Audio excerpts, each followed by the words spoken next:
Reborn to love my devil husband episode 87। 87 ऐसा कैसे हो सकता है। दूसरी तरफ पार्किंग में धारा आयशा की तरफ देखकर बोलती है, यार तुम सच में कितनी ज्यादा डेरिंग बाज हो। मैं तो कभी नहीं सोचा था कि तुम इस तरह की भी हरकत कर सकती हो। वैसे मानना पड़ेगा तुम सच में बहुत ज्यादा डेरिंग बाज हो, लेकिन मुझे ये समझ में नहीं आ रहा है कि तुम्हारा इतना सब कुछ करने के बाद भी अर्जुन ने तुम्हें कुछ कहा क्यों नहीं। जहां तक मैंने उसके बारे में सुन रखा है वह इस तरह का इंसान तो बिल्कुल भी नहीं है कि लड़कियों के आगे पीछे घूमता हो। उसे तो अपने पास लड़कियों का आना तक पसंद नहीं है।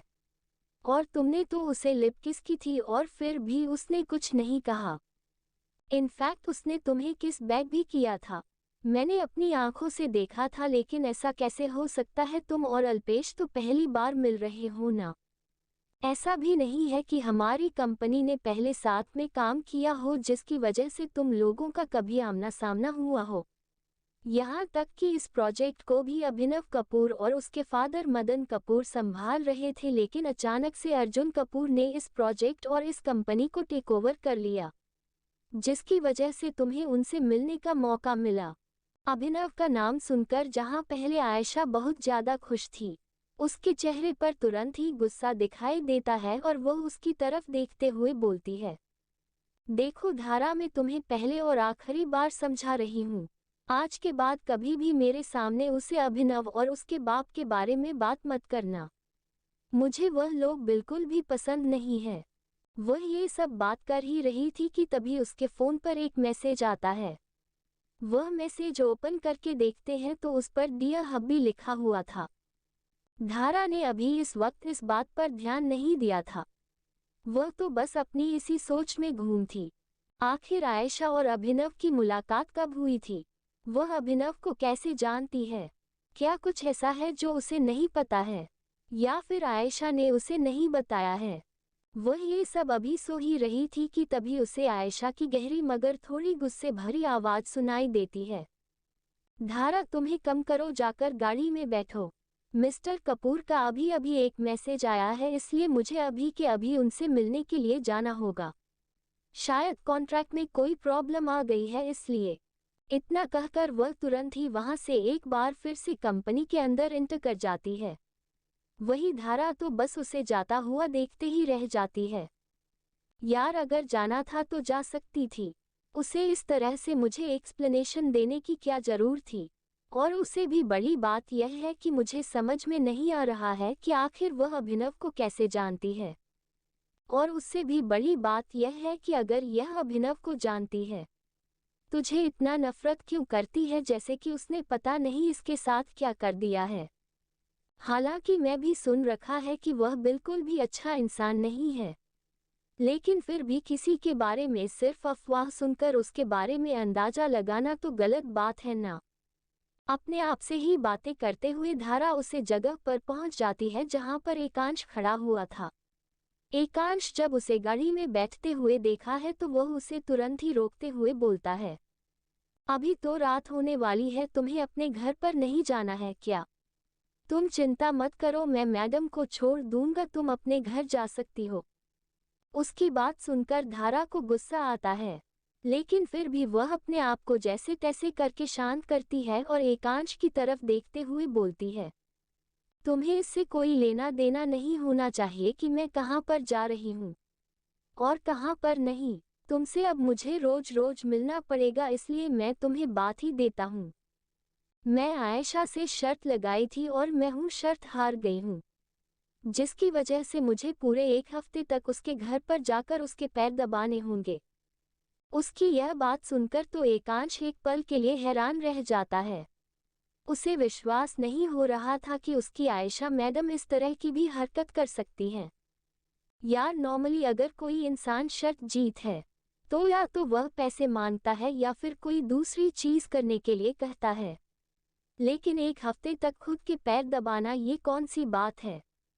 एकदम से फिर वह जोर जोर से हंसने लगता है, इतना कि उसे कंट्रोल नहीं होता है और वह अपने पेट पर हाथ रख लेता है। हंसते हुए सच में उसके पेट में दर्द होने लगता है। उसे इस तरह से पागलों की तरह हंसता हुआ देखकर धारा को भी गुस्सा आ जाता है और वह जल्दी से आगे बढ़ती है और उसके कंधे पर घूसे हुए बोलती है, तुम बेवकूफ कहीं के, एक तो मुझे ये सब करना पड़ेगा उसे आयशा की वजह से, और ऊपर से तुम्हें इतनी हंसी आ रही है। रुको, तुम्हें तो मैं अभी बताती हूँ। एकांश को इतनी ज्यादा हंसी आ रही थी कि वह बेचारा अपने ऊपर हो रहे वारों को रोक भी नहीं पा रहा था। आखिरकार वह जैसे तैसे करके अपने आप को शांत करता है और फिर जल्दी से धारा के हाथों को पकड़ लेता है।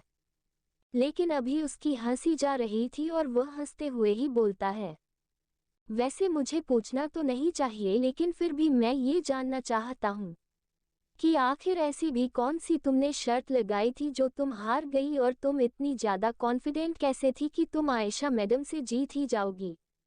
उसकी बात सुनकर धारा को वह सब याद आ जाता है जो कुछ भी अर्जुन के केबिन में हुआ था और जो बातें उसने और आयशा ने साथ में मिलकर की थी, जिन्हें याद करके एक बार फिर से उसे अफसोस होने लगता है कि आखिर उसने उसे शर्त लगाई ही क्यों थी।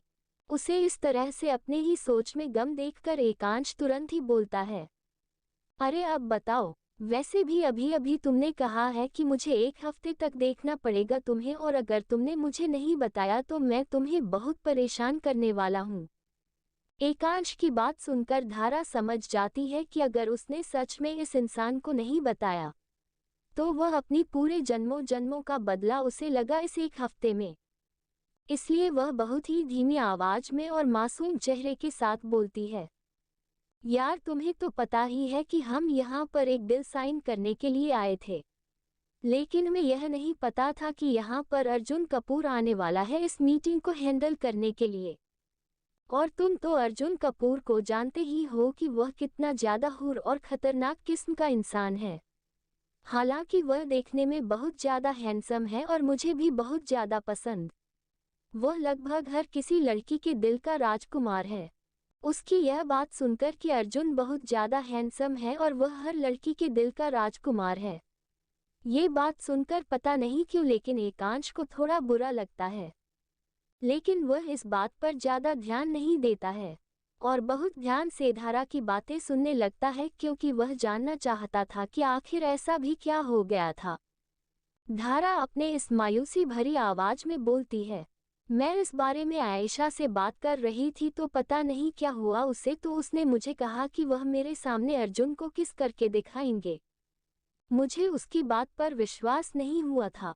मुझे क्या, अगर कोई और भी होता तो उसे भी इस बात पर बिल्कुल भी विश्वास नहीं होता, और इसलिए ही मैंने उसे शर्त लगा ली थी कि अगर वह अर्जुन को किस करेगी तो मैं उसकी हर एक बात मान जाऊंगी जो भी वह मुझे करवाना चाहती है। तब मैंने उसे सब कुछ बता दिया और उसने मुझे कहा कि अगर वह सच जीत जाती है तो मैं उसके घर पर आकर पूरे 1 हफ्ते तक उसके पैर दबाऊंगी। अर्जुन कपूर के बारे में मैं बहुत कुछ सुन रखा था और मुझे पता था कि उसे लड़कियां बिल्कुल भी पसंद नहीं, इसीलिए मैंने उसे शर्त लगा ली थी, लेकिन मुझे क्या पता था कि मेरी किस्मत इतनी ज्यादा फूटी होगी।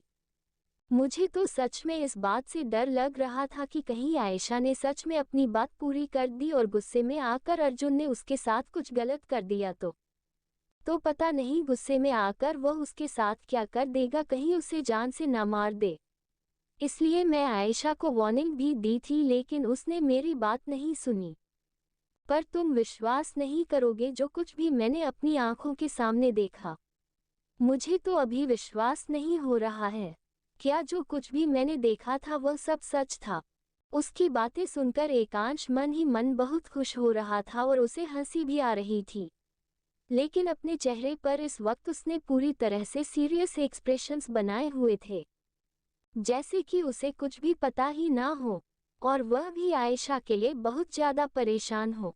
जब वह देखता है कि धारा कुछ देर के लिए रुक गई है तो वह बहुत ही सीरियस आवाज में बोलता है, ऐसा भी क्या देख लिया था तुमने? क्या सच में अर्जुन सर ने आयशा मैडम के साथ कुछ गलत व्यवहार तो नहीं किया था? क्या उन्होंने अपनी सिक्योरिटी को बुला लिया? उसकी बात सुनकर धारा तुरंत ही बोलती है, नहीं यार, ऐसा कुछ भी नहीं हुआ था।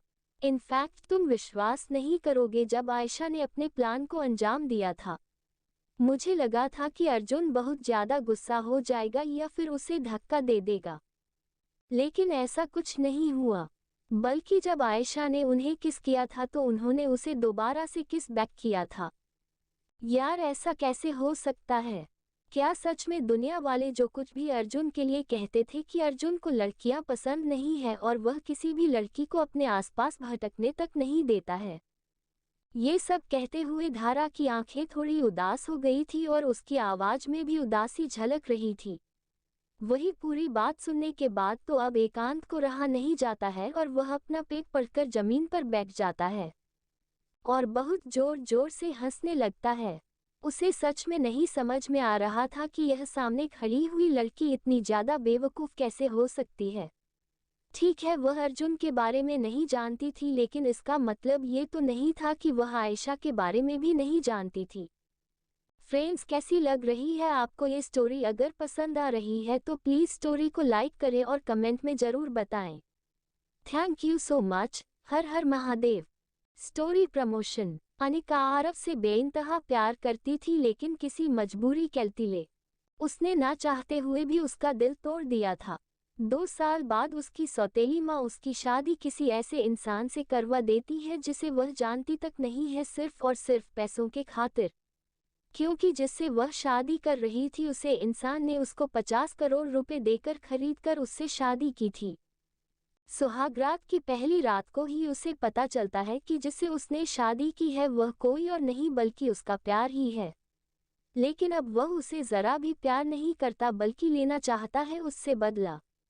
कैसे सरवाइव करेगी अनिका इस रिश्ते में?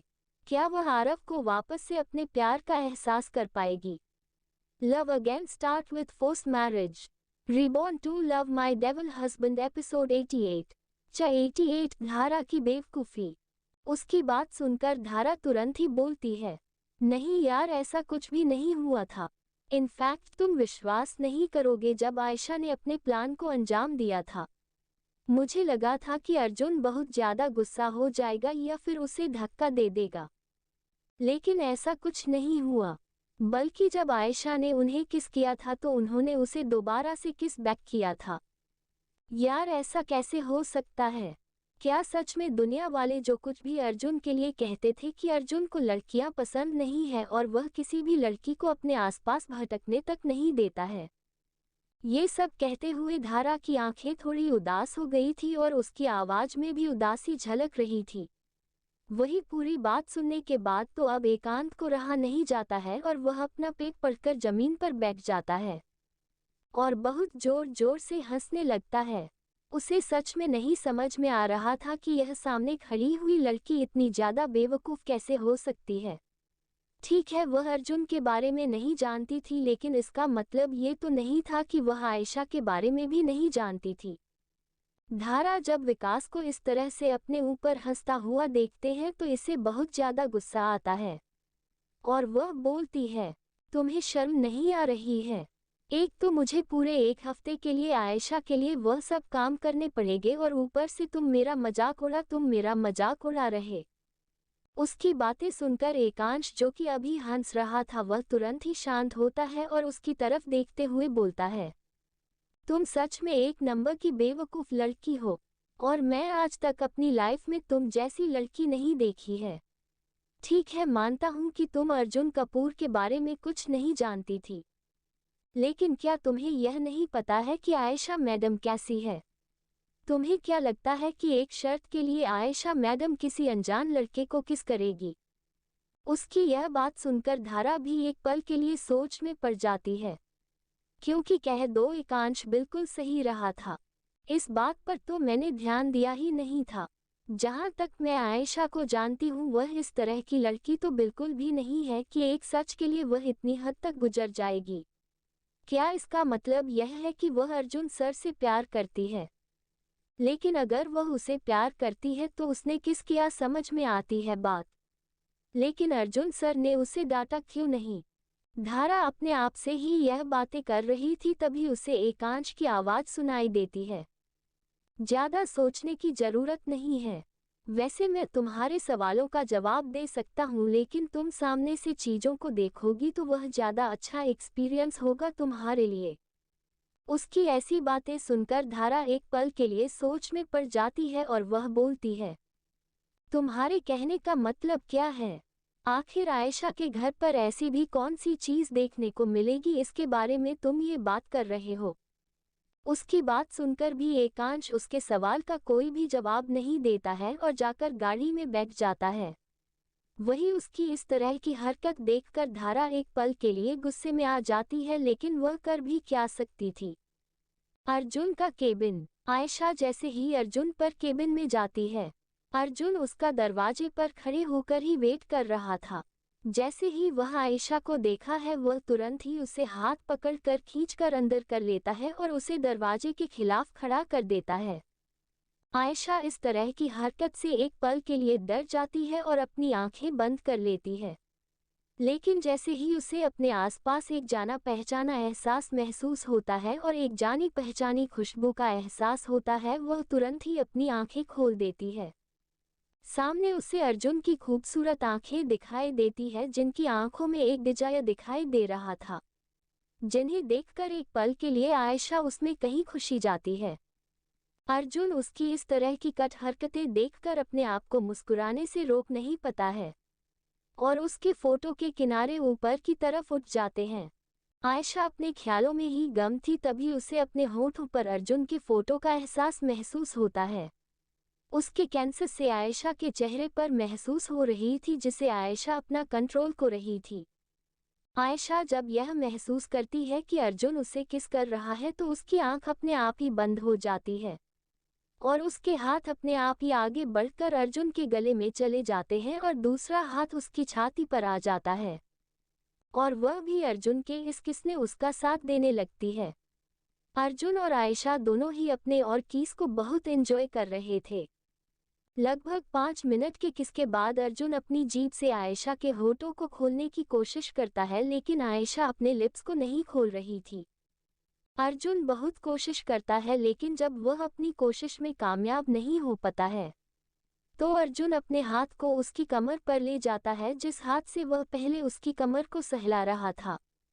इस कमर पर वो एक जोर से चिकोटे काट देता है, जिसकी वजह से आयशा के मुंह से आह निकल जाती है। उस चीज का फायदा उठाकर अर्जुन तुरंत ही अपनी जीभ को उसके मुंह के अंदर इंटर करवा देता है। उसके बाद वह से फैशन के साथ किस करने लगता है। लगभग 20-25 के मिनट के किस के बाद वह से जाकर छोड़ता है। आयशा भी अपने होश में नहीं आई थी और वह बहुत ज्यादा थक गई थी।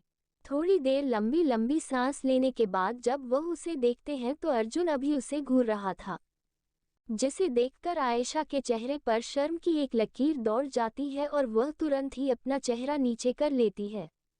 आपने मुझे यहाँ पर प्रोजेक्ट से रिलेटेड बात करने के लिए बुलाया था ना? उसकी यह बात सुनकर अर्जुन के चेहरे पर मुस्कान आ जाती है और वह तुरंत ही बोलता है, हाँ, लेकिन थोड़ी देर पहले तुम भी तो यहाँ पर प्रोजेक्ट साइन करने के लिए ही आई थी ना? उसकी यह बात सुनकर आयशा के पास खाने के लिए कोई भी शब्द नहीं रह गए थे और वह तुरंत ही वहां से जाने लगती है, तो अर्जुन उसे रोकते हुए बोलता है, बाकी का काम रात में करेंगे।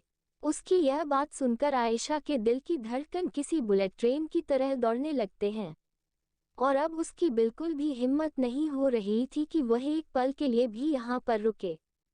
थोड़ी ही देर में वह वापस से वहीं पर पहुंच गई थी, जहां पर धारा और एकांश पहले से ही उसका इंतजार कर रहे थे और वह तुरंत ही जाकर गाड़ी में बैठ जाती है। धारा पहले से ही वहीं पर बैठी हुई थी। धारा जैसे ही आयशा की ऐसी हालत देखी है, वह तुरंत ही उससे पूछती है, क्या हुआ आयशा? तुम बहुत परेशान लग रही हो, कुछ हुआ है क्या? प्रोजेक्ट अभी हमारा ही है ना? कुछ हुआ है क्या जो तुम मुझे बात नहीं रही हो? ये तुम्हारा चेहरा इतना लाल क्यों है?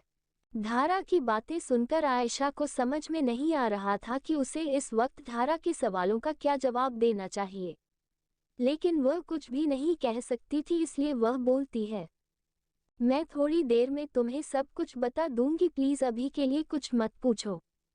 उसके बाद वह एकांश की तरफ देखती है, जिसे देखकर एकांश तुरंत ही समझ जाता है और वह गाड़ी स्टार्ट करके कपूर मैंशन की तरफ ले जाने लगता है। गाड़ी में कोई भी बातें नहीं कर रहा था। लेकिन रास्ता देखकर धारा को कुछ भी समझ में नहीं आ रहा था, इसलिए वह आयशा की तरफ देखते हुए बोलती है, आयशा, हम तो तुम्हारे घर पर जाने वाले थे ना, तो फिर यह रास्ता तो तुम्हारे घर पर नहीं जाता है, तुम कहाँ जा रहे हैं? आयशा जानती थी कि धारा को उसके बारे में कुछ भी नहीं पता है, इसलिए वह बोलती है, तुम पिछले कई महीने से अस्पताल में थी, इसलिए तुम्हें मेरे बारे में कुछ भी पता नहीं है। मैंने अपना घर पहले ही चेंज कर दिया है और अब मैं वहां पर नहीं रहती हूँ। तुम वहां पर जाकर देखना और तुम्हें वहां पर एक सरप्राइज भी मिलने वाला है। तुम मुझसे मिलकर बहुत खुश होने वाली हो। उसकी बातें सुनकर धारा खुश हो जाती है। वही एकांश अपने मन ही मन बोलता है, कौन सा सरप्राइज मिलने वाला है ये तो पता नहीं है, लेकिन शौक जरूर लगने वाला है, इसकी फुल गारंटी है। ये सब उसने बहुत ही धीमी आवाज में बोला था, जिसे ना ही धारा और ना ही आयशा ने सुना था। लगभग 1.5 घंटे की ड्राइविंग के बाद आखिरकार बोलो कपूर मैंशन पहुंच ही जाते हैं। धारा जैसे जैसे गाड़ी अंदर जा रही थी वैसे वैसे वहां के नज़ारे को देखकर हैरान होती चली जा रही थी। हालांकि वह जानती थी कि आयशा बहुत अमीर है, लेकिन उसने यह नहीं सोचा था कि वह इतनी ज़्यादा लग्जरी कैसी एफर्ट कर सकती है। लेकिन वह सब अपने मन में सोच रही थी, लेकिन उसकी हिम्मत नहीं हो रही थी कि वह आयशा से इस बारे में कोई भी सवाल करे। वही आयशा जानती थी कि धारा के मन में इस वक्त क्या चल रहा है, लेकिन वह उसे कुछ कहे इससे ज़्यादा अच्छा है कि वह सारी चीज़ खुद ही देख ले।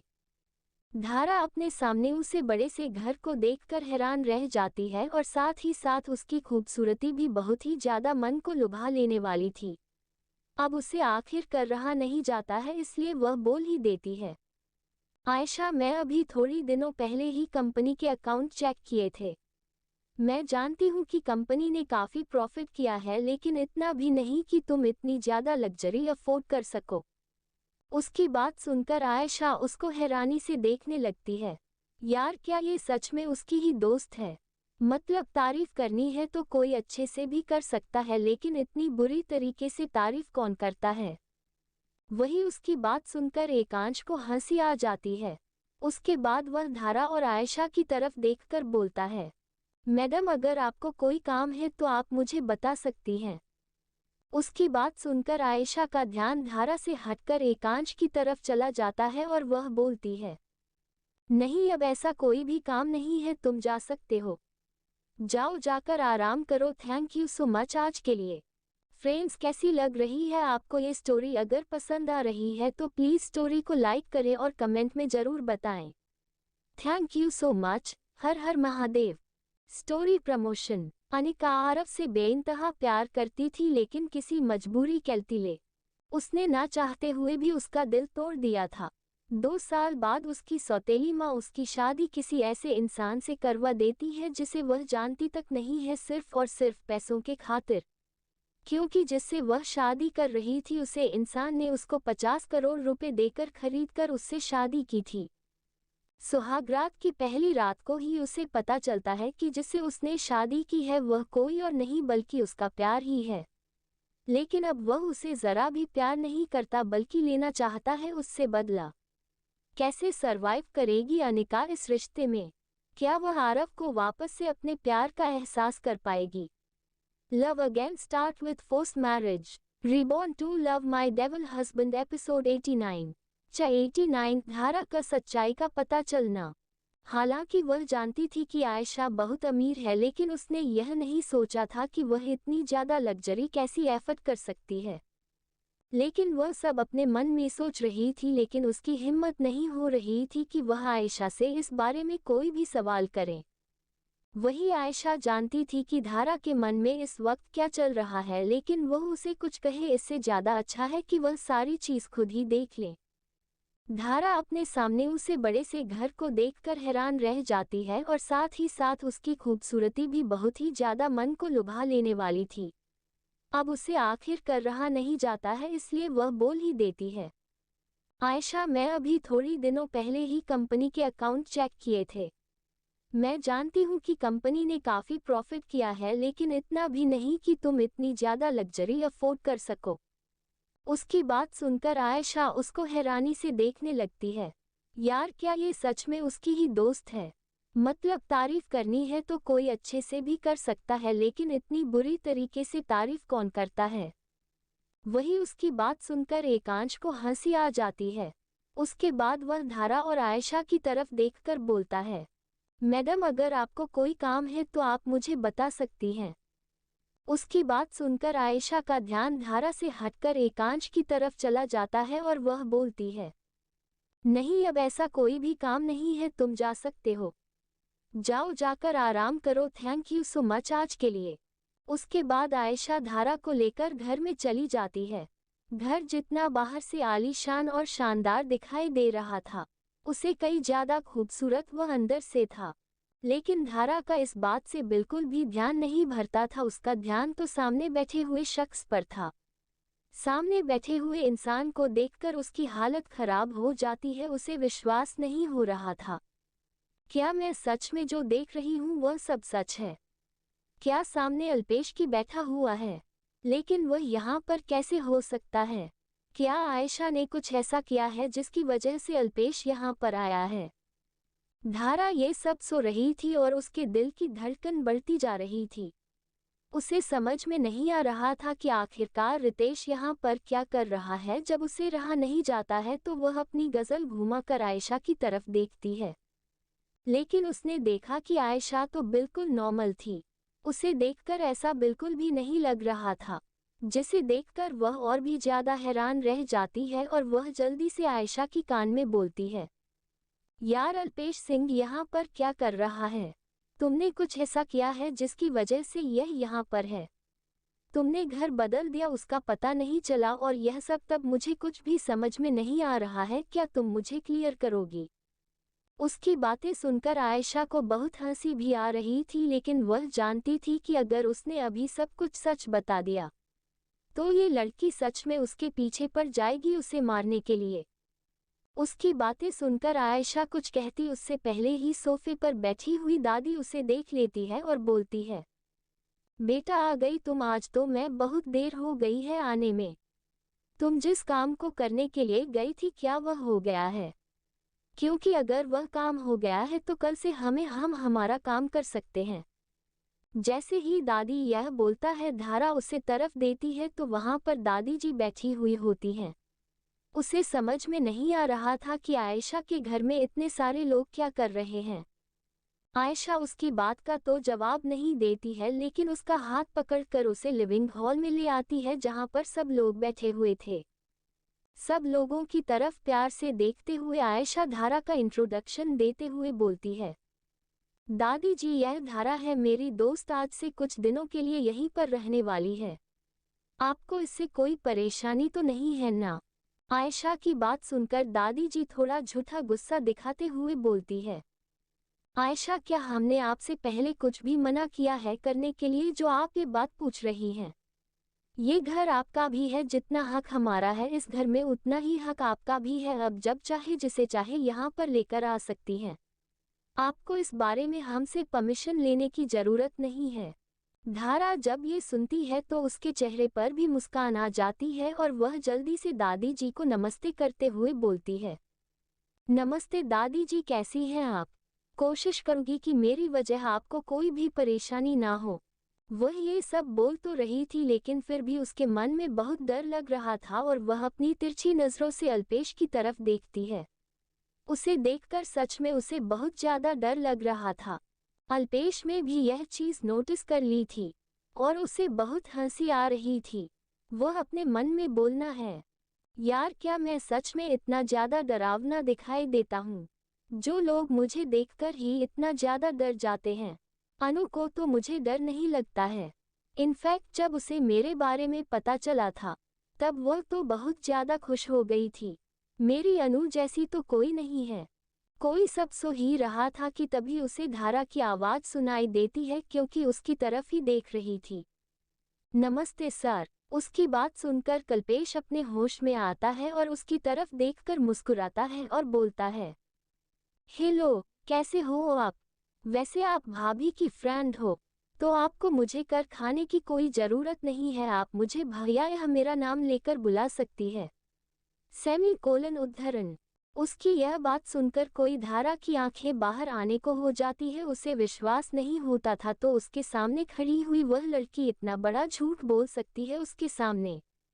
वह इतनी ज्यादा हैरान और शक हो जाती है कि अचानक ही उसके मुंह से निकल जाता है, क्या कहा आपने? भाभी कौन भाभी? किसकी भाभी? क्या आयशा ने शादी कर ली है? इस बार सबकी नजर आयशा की तरफ चली जाती है, जिसे देखकर आयशा तुरंत ही अपना सर झुका लेती है। तभी में गेट से अर्जुन अंदर आते हुए दिखाई देता है। कदमों की आहट सुन के धारा पीछे मुड़कर देखती है तो उसके होश उड़ जाते हैं। आखिरी हो क्या रहा है? पहले अल्पेश का यहाँ पर होना, फिर ये दादी माँ का यहाँ पर होना और अब खुद अर्जुन कपूर यहाँ पर आ रहा है। आखिर यह सब चल क्या रहा है? धारा को समझ में नहीं आ रहा था कि उसे इस वक्त कैसे रिएक्ट करना चाहिए। धीरे धीरे करके अर्जुन वहां पर आ जाता है। दादी जी जब उसे देखते हैं तो उसकी तरफ देखते हुए बोलती है, अच्छा हुआ तुम जल्दी आ गए। आयशा भी अभी अभी आई है। जो तुम लोग जाकर पहले फ्रेश हो जाओ, फिर बाद में डिनर कर लेना, उसके बाद आराम कर लेना क्योंकि कल का दिन बहुत ज्यादा महत्वपूर्ण होने वाला है। अर्जुन कुछ बोलना नहीं है लेकिन बस इशारे में जवाब दे देता है और उसके बाद वह आयशा की तरफ देखकर अपने रूम में चला जाता है। उसके जाने के बाद आयशा भी उसके पीछे पीछे जाने लगती है। वही धारा को ऐसा लग रहा था उसके साथ कितना बड़ा स्कैम कर दिया गया हो। अब उसे धीरे धीरे करके एकांश की कही हुई बातें याद आ रही थी कि आखिरकार हो उसे पर इस तरह से हंस क्यों रहा था, क्योंकि उसे पहले से सब कुछ पता था। आयशा ने उसे सच में बेवकूफ बनाया है। ये सब सोचकर धारा को बहुत गुस्सा आ रहा था लेकिन वह कुछ कह नहीं सकती थी क्योंकि उसे सच में अल्पेश और अर्जुन से बहुत डर लगता था। आयशा तुम्हें तो मैं छोड़ूंगी नहीं। तुम सच में अर्जुन कपूर की वाइफ थी और एक वाइफ अपने हस्बैंड को अगर किस करेगी तो इसमें प्रॉब्लम क्या है? इनफैक्ट वह बहुत ज्यादा खुश हो जाएगा। इसमें उसकी कोई गलती नहीं है, ये सब तेरी ही गलती है। क्या तू आयशा को नहीं जानती थी? इस तरह से किसी भी लड़के के पीछे नहीं जाएगी। लेकिन इस लड़की ने मुझे बताया क्यों नहीं कि उसने शादी कर ली है, वह भी किसी और से नहीं बल्कि अर्जुन कपूर से। इसमें कोई शक नहीं है कि अल्पेश यहाँ पर है क्योंकि हर कोई जानता है सबके पीछे सपोर्ट अर्जुन का ही था। उसे इस तरह से अपनी ही सोच में गम देखकर दादी जी बोलते हैं, बेटा क्या हुआ, तुम वहां पर अकेली क्यों खड़ी हुई हो? आओ यहाँ हमारे पास बैठो, तब तक हम तुम्हारे लिए कमरा रेडी करवा देते हैं। आयशा ने अगर हमें पहले ही बता दिया होता तो हम पहले ही तैयारी कर लेते। दादी जी की बात सुनकर धारा तुरंत ही उनके बगल में जाकर बैठ जाती है। उसे काफी अच्छा लग रहा था।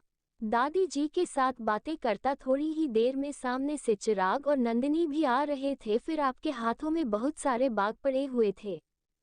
हालांकि इस बार भी धारा थोड़ी सी हैरान हो गई थी लेकिन उसे पता था कि चिराग और अर्जुन दोस्त है क्योंकि उसने कई बार चिराग और अर्जुन की फोटो अखबार में देखी थी। मेरे सामने से आ रही नंदिनी को देखकर वह एक पल के लिए चौंक जाती है क्योंकि पिछले कुछ समय से उसका कहीं पर भी आता पता नहीं था। उसने भी उसे ढूंढने की कोशिश की थी लेकिन सच में उसका पता नहीं लगा पाई थी। नंदिनी आराम से चलते हुए लिविंग हॉल में पहुंच जाती है लेकिन जैसे ही उसकी नज़र सामने सोफे पर बैठी हुई धरा पर पड़ती है वह तुरंत ही भागकर उसके पास जाती है, जिसे देखकर धारा भी मुस्कुरा देती हो जल्दी से अपनी जगह से उठकर नंदिनी को गले लगा लेती है। दोनों की आंखों में थोड़ी नमी उतर आती है। आखिर आज इतने समय बाद वह एक दूसरे को देख रहे थे। नंदू कैसी हो? तुम कहाँ चली गई थी?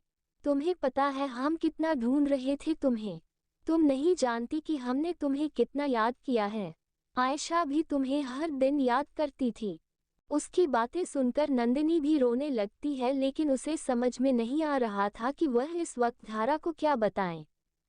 चिराग जब नंदिनी को इस तरह से रोते हुए देखा है तो उसे बिल्कुल भी अच्छा नहीं लगता है। उसे बिल्कुल भी पसंद नहीं था कि अब कभी भी नंदिनी की आंखों में आंसू आए, चाहे वजह कुछ भी रही उससे। फ्रेंड्स, कैसी लग रही है आपको ये स्टोरी? अगर पसंद आ रही है तो प्लीज़ स्टोरी को लाइक करें और कमेंट में ज़रूर बताएं। Thank you so much. Her her Mahadev. Story promotion. Anika Aarav से बेइंतहा प्यार करती थी, लेकिन किसी मजबूरी कैलतीले उसने ना चाहते हुए भी उसका दिल तोड़ दिया था। 2 साल बाद उसकी सौतेली माँ उसकी शादी किसी ऐसे इंसान से करवा देती है जिसे वह जानती तक नहीं है, सिर्फ और सिर्फ पैसों के खातिर। क्योंकि जिससे वह शादी कर रही थी उसे इंसान ने उसको 50 करोड़ रुपए देकर खरीदकर उससे शादी की थी। सुहागरात की पहली रात को ही उसे पता चलता है कि जिससे उसने शादी की है वह कोई और नहीं बल्कि उसका प्यार ही है। लेकिन अब वह उसे जरा भी प्यार नहीं करता बल्कि लेना चाहता है उससे बदला। कैसे सरवाइव करेगी अनिका इस रिश्ते में? क्या वह आरव को वापस से अपने प्यार का एहसास कर पाएगी? लव